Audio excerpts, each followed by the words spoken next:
So today we're going to be talking about Apache Beam, which is an open source project that focuses on batch and streaming big data processing. Now, there's a technical talk on Apache Beam later today. This talk is really about the growth of the Apache Beam community. And in particular, this is the talk about a journey, how we went from being a Google-owned project into an open, community-driven project under the umbrella of the Apache Software Foundation. Now, this transition drastically changed the way we work, right? From the day-to-day tooling that we were using to the assumptions that we can make in our code. And along with the new community that we're building, it also drastically increases the scope of the things that the project can accomplish. So with us today, we have 4 members of the Beam community to talk about this journey. My name is Frances Perry. I've been an engineer at Google for a number of years, working on the technology that led into Beam. And I'm also on the project management committee for Beam now. Tyler Akidow is an engineer at Google who primarily focuses on our internal real-time and streaming data processing, internally and in the cloud, and he's also a PMC member. Thomas Groh is a Google engineer and a committer on Beam, and he works right in the core of the project, building sort of the heart of the Apache Beam abstractions. And finally, Jesse Anderson is the managing director of the Big Data Institute and also a committer on Apache Beam. So we're going to divide this journey and the story of this journey up across the 4 of us. So Tyler will start by introducing the history of this technology at Google and why Google was interested in donating this project and this code base to the Apache Software Foundation. Next, Thomas is going to talk about the transition itself, right? How the code had to adapt to this move and also how the people and the engineers had to adapt to this move. Jesse will talk about what attracted him to the Apache Beam project and how he got involved in the growing community. And then finally, I'll be back to wrap us up with a discussion of what's next for the Beam community and how you can get involved. So before we dive into this, though, I'd love to get a rough feel for the background of the people in this room. So very quickly, could you raise your hand if you're already familiar with the Apache Software Foundation? Awesome. How about the current big data ecosystem? So Spark, Flink, Hadoop. Some, okay, and Google Cloud Dataflow. Great. And when you're interested in learning more about Beam, are you interested in becoming a user of Beam, either on GCP or elsewhere? Couple. And who's interested in contributing to the Beam project and joining us? Excellent, I'm thrilled to see that. So I hope that as we talk through some of this today, you'll really get a feel for how important the Beam community is for this project. So with that, we're going to leave it to Tyler to talk about some of the initial history. Thank you. All right, so as Frances said, I'm going to talk through a little bit of the history of Apache Beam from Google's perspective. Specifically, I'm going to give a brief history of 4 projects that kind of led up to the creation of all of the technology that's in Beam. And I'm also going to talk through Google's motivation for being a part of the creation of the Beam project itself. So first up, a brief history of data processing at Google. So it all, our journey with large-scale data processing began with MapReduce back in 2003. So before MapReduce, anyone within Google or without really who wanted to perform large-scale data processing had to create a custom system. This custom system consisted of 2 things. It consisted of the data processing logic, so the actual code that described the type of data processing you wanted to perform, as well as this complicated set of distributed systems logic to give you the scalability and fault tolerance over unreliable machines that you needed. And this was a real hassle because everybody was constantly kind of rebuilding these custom systems and dealing with both their data processing logic and their distributed systems logic. And so what the folks who created MapReduce realized was if we could split those 2 apart, it would make lives a lot easier. And so that's what MapReduce did. It really provided a simple API for describing your data processing logic. And then that was coupled with a scalable fault-tolerant execution engine for running it. And this was very successful at Google, and we thought it was so great that we really wanted to share it with the world, so we wrote a paper. As MapReduce continued to be successful within Google, some common patterns evolved. People wanted to solve more complex data processing problems than you could express with just a single MapReduce, so they would write large pipelines of MapReduces. You'd have these sequences and trees of MapReduces. And since they had all these MapReduces kind of lined up that needed to be run, everybody started writing custom systems to orchestrate the execution of these MapReduces. And additionally, to make these run really well, really performant, really efficiently, they started hand-tuning the code. So they'd take this nice, clean, logical code that they'd written, and they'd start pulling pieces of it out into other MapReduces and performing these hand optimizations that would obfuscate what the actual logic was supposed to be, but make the MapReduces run faster. So Flume Java aimed to change that. And it did so in 3 ways. One is that it expanded the API for MapReduce and generalized it into something that could express an arbitrarily complex and large pipeline in a clean, clear manner. Additionally, it was able to take this clearly expressed pipeline and optimize it under the covers and come up with an efficient and performant execution plan for actually running this thing on real hardware. And then additionally, it provided orchestration of these various MapReduces that were actually the physical representation of the code that users had written. And as before, this worked out really well. It's very successful at Google, and we desperately wanted to share it with the outside world, so we wrote a paper. Around the same time, there was a set of, a class of problems that were being solved with MapReduce and Flume, but weren't really being served well by it. These were the types of problems that dealt with unbounded data, so essentially infinite streaming data sets that needed to be processed continuously, and also typically really benefited from providing low latency results, so giving you answers quickly. And so the Millwheel project was created to try to address these use cases. And what it brought to the table was a true streaming engine that could operate on the level of record by record. So as data flow in, one record at a time, it could process it and give you your results. And in doing so, this was able to provide those low latency results that folks were wanting over unbounded data sets, but it also did so without compromising correctness. And this was even in light of things like machine failures, fault tolerance, and out of order data. And as before, as the trend you've probably seen so far, we really wanted to share this with the rest of the world. So again, we wrote a paper. So finally, having built these 3 systems, we kind of looked back at what we'd done and said, we've got these 3 systems. They kind of touch different aspects of the area. It'd be really nice if we took all of the great ideas from those and combined them together into one system. And so that's what Cloud Dataflow was.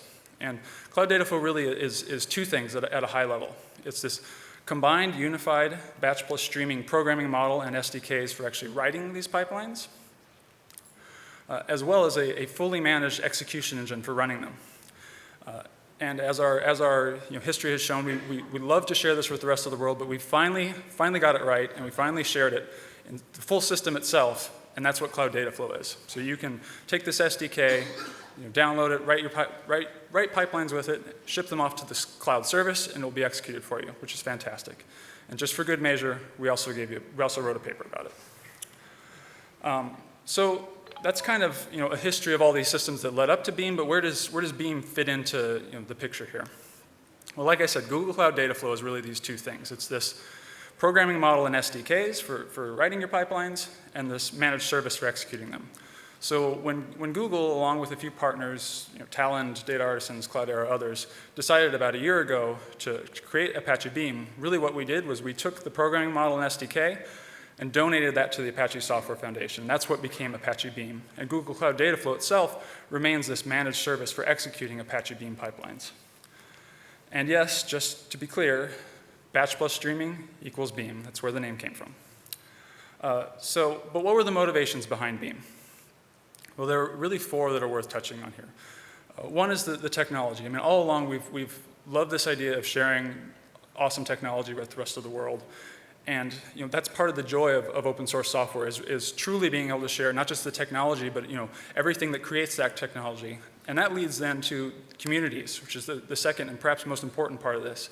Is instead of just being this project that's built within Google with whatever resources Google is able to throw at it, with whatever ideas Googlers may have, now it's developed externally with the rest of the world, incorporating a diversity of ideas. We can basically enlarge the number of people that are actively working on it, and really push forward the state of the art in ways that it never could otherwise. I mean, just look at the amazing diversity within the Apache Hadoop ecosystem and sort of what's happened there. Thirdly is the portability aspect. We really think that Beam has a chance to be the programmatic equivalent of what SQL is to declarative data processing. So you can write your pipeline once in Beam, and then you can choose to run it wherever makes sense.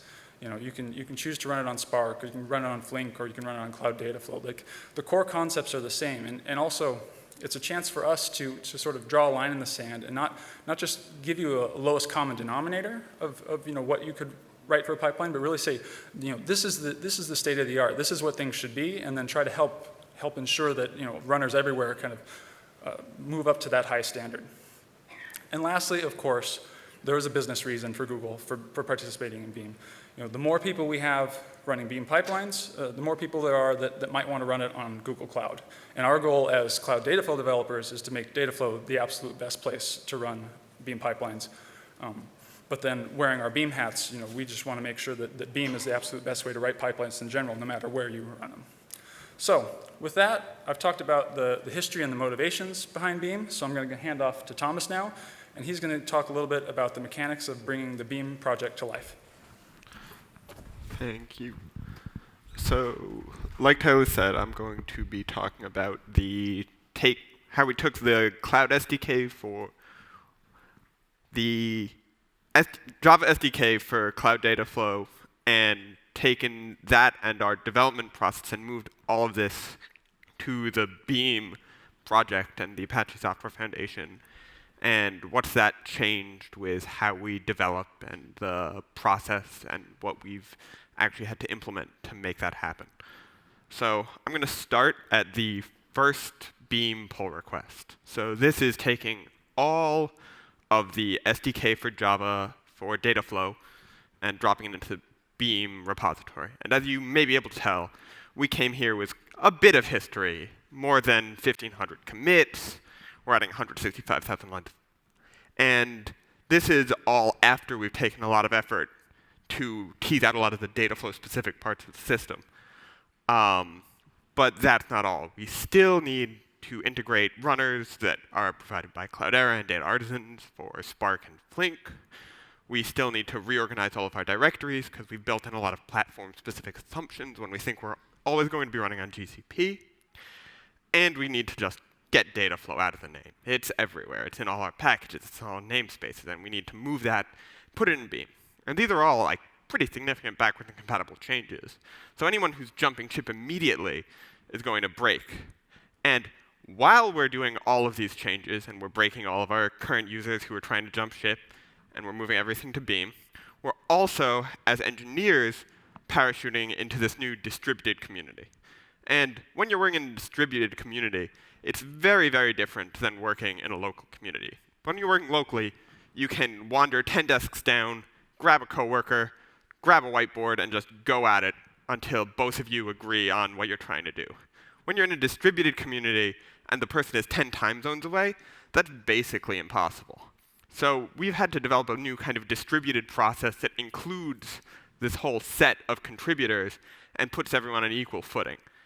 And that's meant we put a lot of work into working on the mailing list first. If you're not working on the mailing list, you're not really working. It doesn't really count. And that's built a lot of process where we have documentation. We build designs and we propose designs. And then months or years later, we can look back at those designs and we can say, well, why did we do this? What was the context? And we can pull all of that back out. But all of the stuff we dropped and we contributed has a lot of that history behind it. And as a result, it's really difficult for us to say, well, why did we do this? Because that's all from years and years of internal experience. So it's not really easy for us to kind of share it. So we've done this or combated this by writing blog posts. We've taken things we've determined internally, like style guides and our design principles, and we brought those to the community and said, here, we have experience doing this, we think these are great, and then we've worked with the community to publish that kind of design principles and those style guides alongside some of the more mechanical parts of contribution, like here's how I push code, here's how I think about the code I'm writing.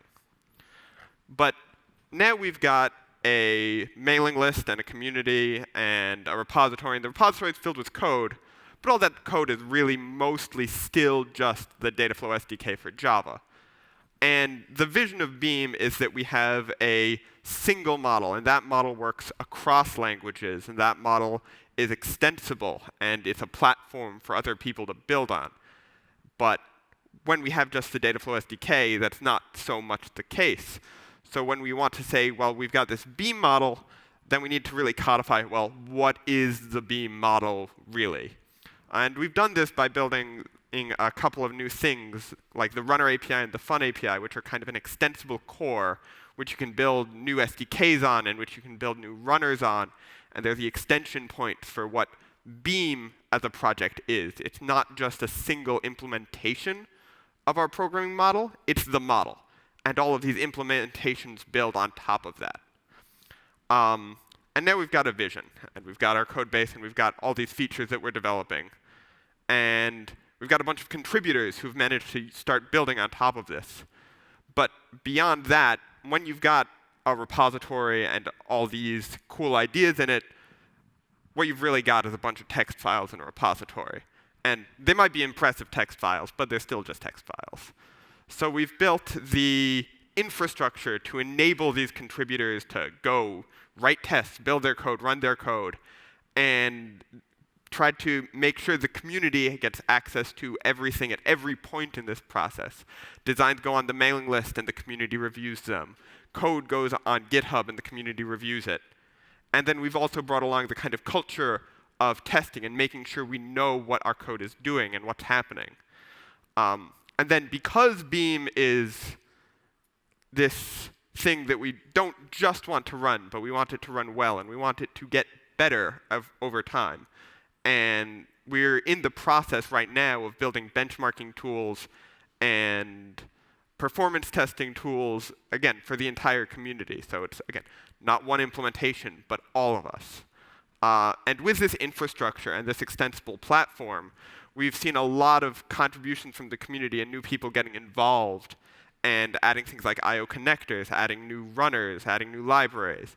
And the runner authors have been really valuable because runners are doing a lot of development by themselves. They're saying, we've got this cool new idea, we're going to bring it in. And then they come to us on the mailing list, and they're like, we're trying to do this.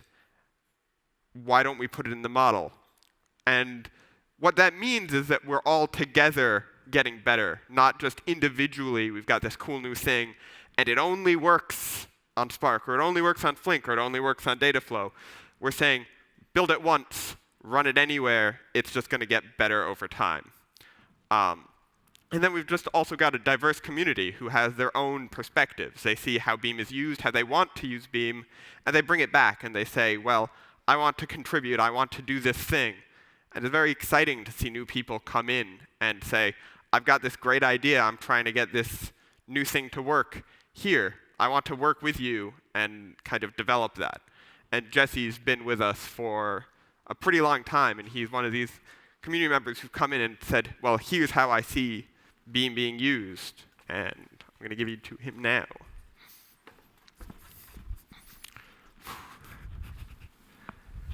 So, why was I looking for Beam before I knew about it?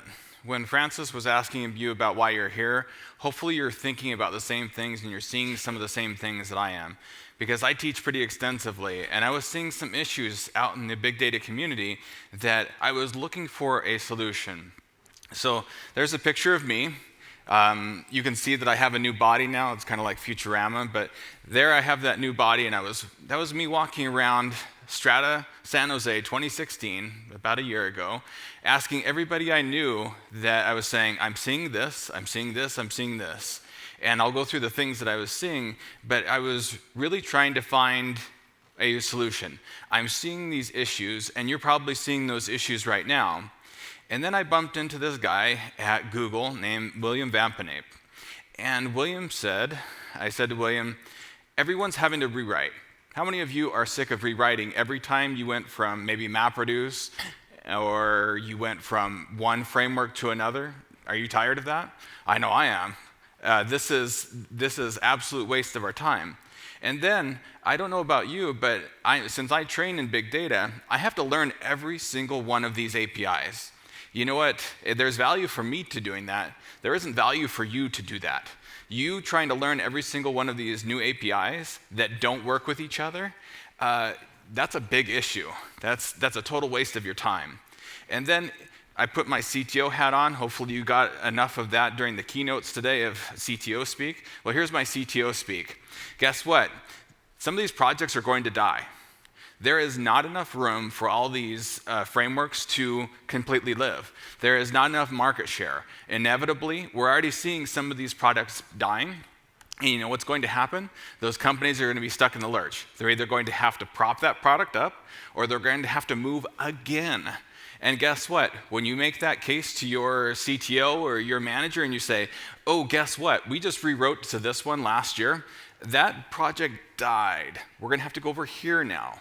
Those are not the kind of conversations you want to have with your CTO. So I said, what are people doing? Because I knew I was going around, everybody was saying, I don't know, I'm seeing these things too, or they may have been seeing them.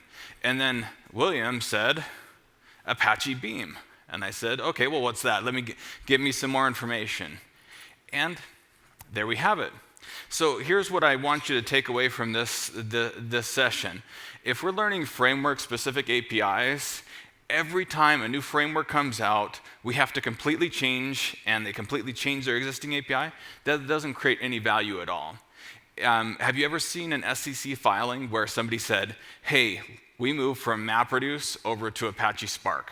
You ever seen an SEC filing that says that? No.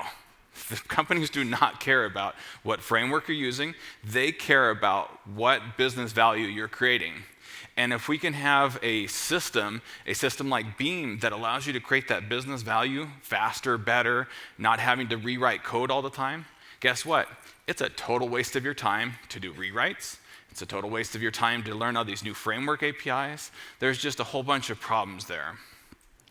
So if it looked like a lot of you were familiar with the big data ecosystem, and this is a slide or a diagram I often share of the big data ecosystem. So looking at this, we see all sorts of different things. We see real-time clusters. We see pub/sub clusters. We see real-time SQL clusters, Hadoop clusters, NoSQL clusters, and you see all these edge things around consuming them, working with them. So here's the problem with this. How many different APIs do you see on this slide? There's 20, maybe 30 different APIs on this slide. And you know what's the fun kicker about this? The API for that real-time cluster to reach into that pub/sub cluster is actually different. So there's an API that pub/sub cluster has when you directly access it. Oh, and then there's a brand new API when, let's say, Apache Spark accesses Apache Kafka. That's a brand new separate API, separate one that you have to learn.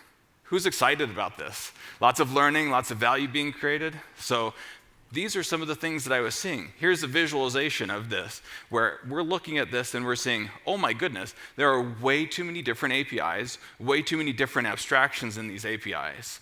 Wouldn't it be great if we had something that could allow us to go through these, not have to learn every single one? So let me talk about why I personally am excited about Beam. And this kind of leads into my journey of becoming a committer, but I want you to understand, and hopefully as you're sitting here, this is why I put the effort, I put my time into it, and to become a committer. And eventually, and hopefully these are issues that you're seeing now or will see in the future that I think Beam is correcting and fixing.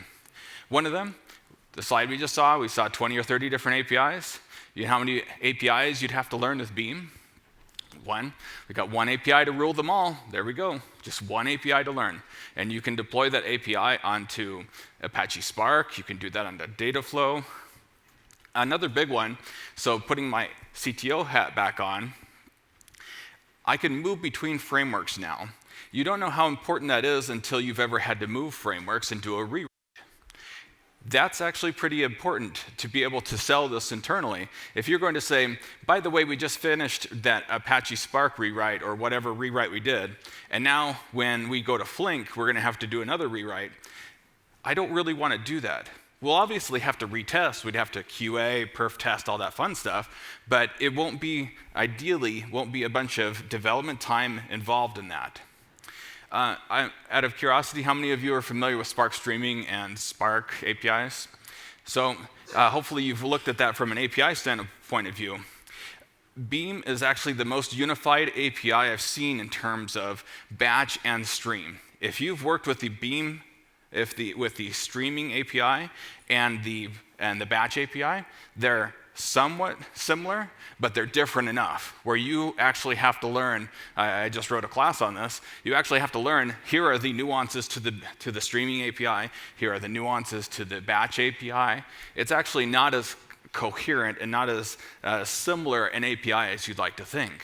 And that's a big issue because we would ideally want something like Beam, as Tyler showed. It's Beam, it's batch, and it's streaming. And when you start to go through that API, you'll actually see, oh, okay, this is how they do that. I don't have to write very different code for my streaming versus my batch analytics.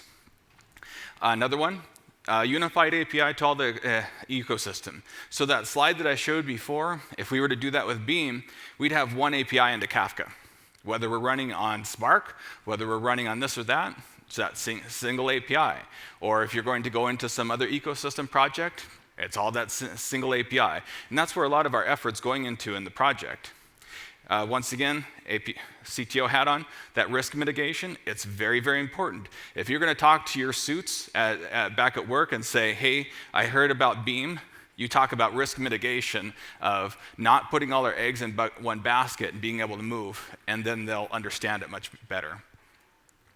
So these are some ways in which I've contributed. If these are helpful to you, I won't go into them in great depth. I wrote some positioning pieces. Once again, if you go back to work and you say, hey, the suits, and you talk to the suits once more, and you want a positioning piece of this is why somebody should actually be looking at Beam or a company should be looking at Beam, you can go there. I've written 2 pieces on positioning. I also brought some extensive point of view from training where I've actually written a class on Apache Beam. I've done pretty significant evangelism on Beam. Tyler and I spoke at Strata New York. I'll be going to QCon Sao Paulo later on of talking about Beam, making sure that talking to people about Beam. If you want to see some code, this talk will obviously be pretty devoid of code, but there's some more example code. If you go to that link, it'll send you on to my GitHub. And then there's the interacting with a team as a non-Googler. So this is an interesting point of view. That's why they put the token non-Googler up here on the stage, because they wanted you to hear it from somebody who isn't from Google. So ideally, you won't think I've drank Kool-Aid or something. And so what do I do? Why do I like the team? What's it like interacting with the team? They're over there, so I'll kind of go like this so I can't see them. But what do they like to interact with? And I actually really enjoy interacting with the Beam team, where we've all gotten along very well. It's actually been a great journey to talk about. So I'm actually going to talk about that with my first commit. So if you're kind of thinking that from maybe a little bit of trepidation or maybe kind of, I don't know about interacting with them, that's kind of how I started. I was like, all right, let me dig into this. Let me throw out something. Let me try some code and see what that's like. Because I personally have contributed to several different open source projects. I've contributed to Hadoop. I've contributed to HBase. Quite a few, even Kafka. So here's a commit. This is my first commit that I added some type descriptors in. And it was a pretty simple thing, but it was something that I saw in the API that, hey, this is really good. This would be something that would be interesting to add in. It's going to save some lines of code. It's going to save some conceptual overhead of trying to understand Beam. So those 3 lightning bolts was boom, the interactions with the Beam team. If you want to go and read those, it's some good bedtime reading to read GitHub interactions about pushes and pulls. And then Ken from the Beam team said, hey, looks good to me. I'm going to merge this. That was my first commit. Hey, it was pretty painless, actually. If you've ever done a pull or a push into a pull request into GitHub, it's not too bad. It's not terrible. So when Francis was talking about, hey, find either a Jira, find something, look in the API. Maybe I saw a few people with your hands up of your Dataflow SDK users. Maybe there was something you'd say, there was always something I really wish was part of Dataflow SDK. Well, on the Beam side, we've actually had some people come in and say, there was this thing I wanted. Boom, there's the push that they did, and they said, here, I've already written this and contributed it. So eventually, I became a committer, and this is the actual announcement. I was one of the first committers, and you can see that there at the bottom, there's Thomas. Thomas made a committer at the same time as me. So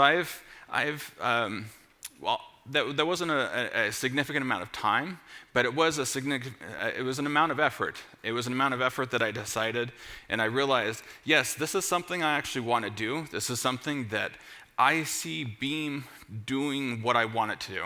So kind of going back to that initial talk that I had with William, some of the things that stuck out to me about Beam that I didn't hear before or hadn't heard before is that it wasn't somebody's idea, it wasn't somebody's theory, and it wasn't somebody's PhD thesis. This was code running in production. There's a very big difference between that. If you're coming from the open source community and you've seen some of that, you might have seen somebody's PhD thesis and tried to use that in production.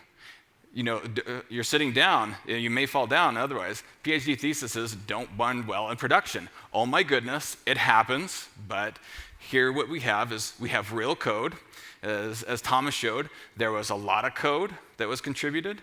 It was mature code. It was code running in production. And I thought, okay, this is exactly what I can do. I can get behind a project that's really getting started. It actually has some miles on it. It's proven in production.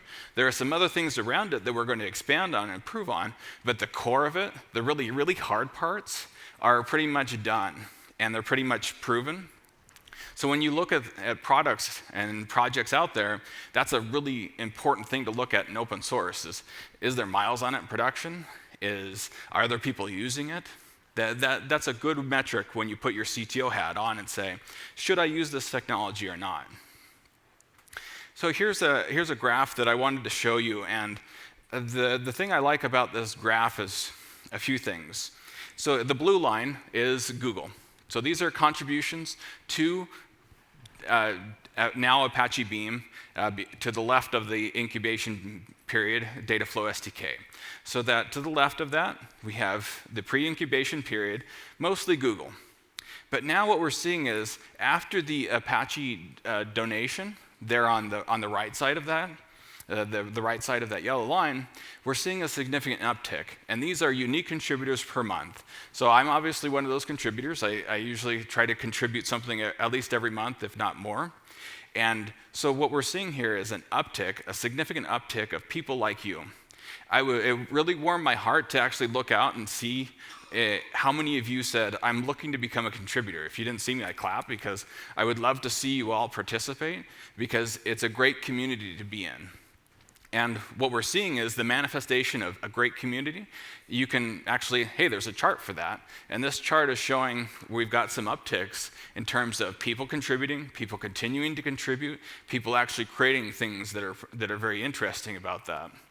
So here we have this gradual uptick, and that uptick is obviously not from Google, and we also have Google continuing to contribute. So that's really some of the things that I look for in open source. Is there a commercial company behind it with a vested interest? As he talked about, Google does have a vested interest, and that's what Tyler talked about, that Google has that vested interest in continuing to promote this, continuing to run this. And then there's other people like me who have a vested interest in building Beam and making Beam something even better.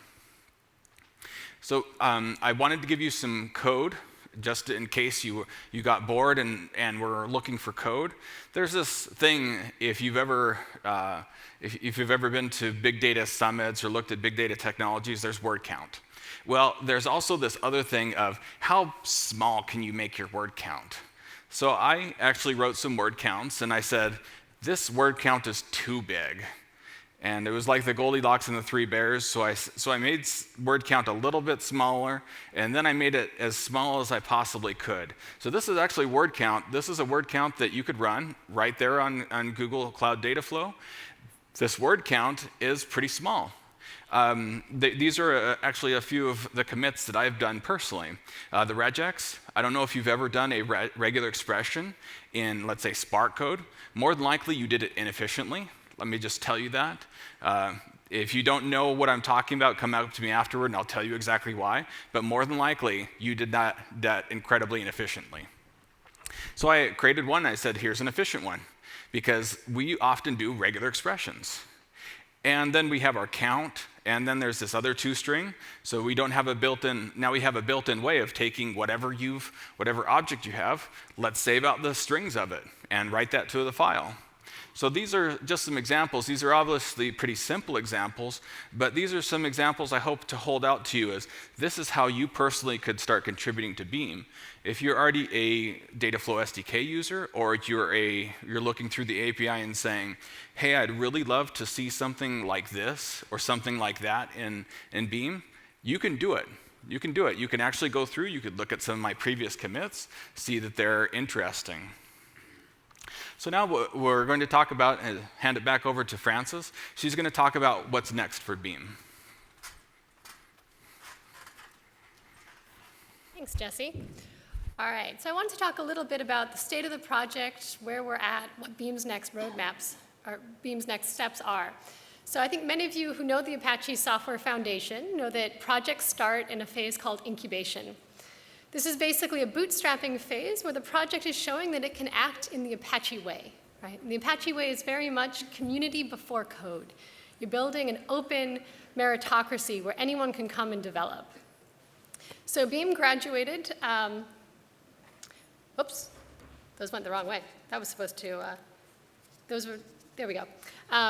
So Beam graduated in December, which basically is a statement about the health of the project. So Beam is now a top-level project at the Apache Software Foundation moving forwards.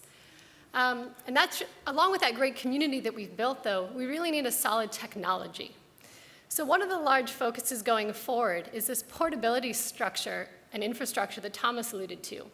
This is what lets users mix and match the different SDKs and the runners so they can really choose the language that meets their needs in the runtime environment that they're currently after.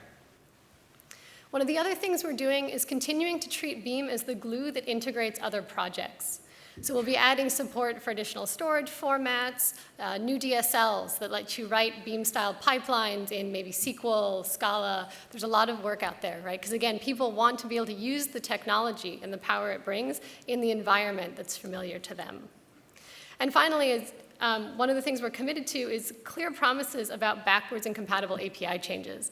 We've all seen what a pain it is when the API you're using is constantly changing underfoot. So the Beam project is moving towards its first stable release, where we'll be able to use semantic versioning and make some very clear promises. So those discussions are underway on the mailing list right now, looking like maybe early April we'll hit that milestone as a community. Now again, all this technology that we're doing needs a diverse and open community. And so I really encourage you to come and start looking at Beam and what we've got to offer. So you can go to our website. We've got a very active user and dev mailing list you can join. The website has a lot of information, podcasts, articles, videos about the Beam model that you can learn in more detail. There's a quick start. So if you've got a Flink cluster in your back pocket right now and you'd like to run Beam on it, we've got a quick start to help you do that. And we have Jira issues. Some of them are tagged with starter, so feel free to find an issue that you think you could tackle and dive in and start contributing. We really welcome new voices in the community. You'll find if you post a welcome message and just introduce yourself, you'll get a huge bunch of people just plus wanting that welcoming you to join us. Later in the afternoon, in a couple hours, there's another talk on Beam that I'll be giving that focuses more on the technology. So there, what I'll do is introduce more of the details behind this unified model and how that works, and also give a demo of the same Beam pipeline running on Cloud Dataflow, Apache Spark, and Apache Flink to show you that this portability that we're building out is really coming to fruition. So with that, I think I'll invite the other presenters up here. We'd love to take some questions.